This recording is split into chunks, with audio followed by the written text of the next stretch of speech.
নমস্কার বন্ধুরা, আশা করি আপনারা সবাই ভালো আছেন, সুস্থ আছেন। আমার চ্যানেলে আপনাদের সবাইকে আবারও একবার ওয়েলকাম জানিয়ে আজ বানাচ্ছি মাত্র 2 কাপ দুধ আর সুজি দিয়ে বাড়িতে থাকা উপস্থিত অতিথিদের জন্য নরম তুলতুলে এক মিষ্টির রেসিপি। ভীষণই অল্প উপকরণ দিয়ে তৈরি এই মিষ্টি খেতে কিন্তু অসাধারণ। চলুন তাহলে ভিডিও স্কিপ না করে পুরো রেসিপিটা দেখে নেওয়া যাক।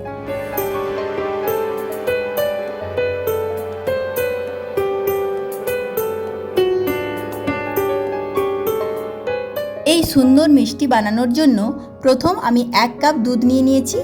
আমি অবশ্য এই দুধটা জাল দেওয়া দুধ নিয়েছি, আপনারা চাইলে র মিল্কও ব্যবহার করতে পারেন। এরপর দুধটা খানিক ফুটিয়ে নেব, সঙ্গে অ্যাড করব পরিমাণ মতো চিনি। এখানে আমি অর্ধেক কাপ চিনি নিয়েছি, আপনারা আপনাদের স্বাদ অনুযায়ী চিনিটা নিয়ে নেবেন। এরপর আবারও কিছুক্ষণ ফুটিয়ে চিনিগুলোর দানাগুলো আমরা গলিয়ে নেব দুধের সঙ্গে। দেখুন,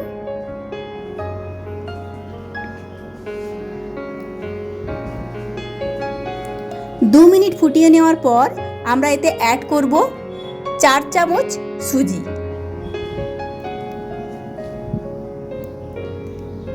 সুজির পরিমাণটা এখানে খুবই অল্প দেবেন।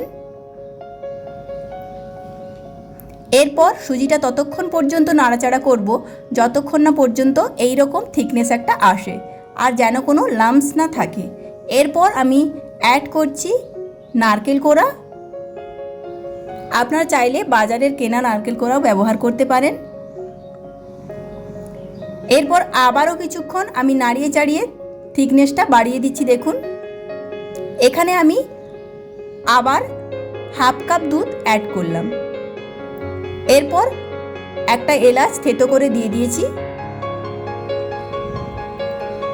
এরপর আমি 1 চামচ লেবুর রস দিয়ে দিলাম। অনেকেই ভাবছেন লেবুর রস দিলে মিষ্টিটা কমে যাবে, তা নয়, আসলে এই যে থিকনেসের মধ্যে দানাদার ব্যাপারটা চলে আসে। এরপর আমি অ্যাড করলাম হাফ কাপ গুঁড়ো দুধ। এখানে চাইলে আপনারা আরও বেশি গুঁড়ো দুধের পরিমাণটা বাড়িয়ে দিতে পারেন। আমি এখানে হাফ কাপ গুঁড়ো দুধ ব্যবহার করেছি। যেহেতু এখানে আমি দুধের পরিমাণটা 1.5 কাপ রেখেছি, তাই এখানে আমি হাফ কাপ গুঁড়ো দুধ ব্যবহার করেছি। এরপর দেখুন, লো টু মিডিয়াম ফ্লেমে আপনারা এই রকম ভাবে বারবার নাড়াচাড়া করতে থাকবেন। শেষমেশ দেখবেন একটু জলটা শুকিয়ে আসবে আর থিকনেসটা এইরকম চ্যাটচ্যাটে হবে। দেখুন, এরপর আমরা ঠান্ডা করতে দেব। অপরদিকে আমরা একটা ক্যান নিয়ে নিয়েছি, এই ক্যানের মধ্যে কিছুটা বাটার লাগিয়ে নিয়েছি, আপনারা চাইলে ঘিও ব্যবহার করতে পারেন। এরপর সমস্ত রেডি করা মিশ্রণটা আমরা এর মধ্যে দিয়ে ভালো করে সেট করে নেব। দেখুন, এইভাবে সেট করে নিয়েছি। এরপর আমি আগের থেকে কাজু আর আমন্ড কুচিয়ে রেখেছিলাম। দেখুন, এই কোচানো আমন্ড আর কাজুটা আমরা ওপর থেকে ছড়িয়ে দেব এবং আলতো হাতে ওপর থেকে একটু চাপ দিয়ে এইটার মধ্যে ঢুকিয়ে দেব। দেখুন, এরপর আধ ঘন্টার জন্য ফ্রিজে রেখেছিলাম সেট হওয়ার জন্য। আধ ঘন্টা পর আমি দেখিয়ে দিচ্ছি।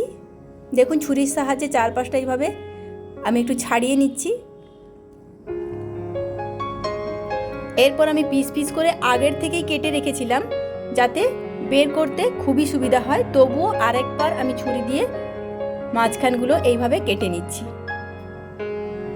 আমি বরফি স্টাইলে কেটেছি, আপনারা চাইলে যে কোনো শেপই দিতে পারেন। আপনারা চাইলে পাত্রটা ওভাল না দিয়ে রাউন্ড শেপও করতে পারেন বা একটা ফয়েলের মধ্যে রেখে রোল করে রাউন্ড শেপও দিতে পারেন। এরপর দেখুন, পিসগুলো এক একটা তুলে দেখিয়ে দিচ্ছি থিকনেসটা কেমন এসেছে। দেখুন, আর খেতে কিন্তু বন্ধু জাস্ট ফাটাফাটি হয়েছে। ভীষণই কম সময়ে কম উপকরণ দিয়ে তৈরি এই রেসিপি আমার তো ভীষণই ভালো লেগেছে। আপনাদের কেমন লেগেছে অবশ্যই কমেন্টের সাহায্যে জানাবেন। এরপর আমি এক একটা পিস এইভাবে তুলে শুধুমাত্র গার্নিশিংয়ের জন্য ওপর থেকে স্যাফরনগুলো দিয়ে দিচ্ছি। দেখুন, এক একটা কেশর এইভাবে দিয়ে দেবেন, দেখতে সুন্দর লাগে ভীষণই।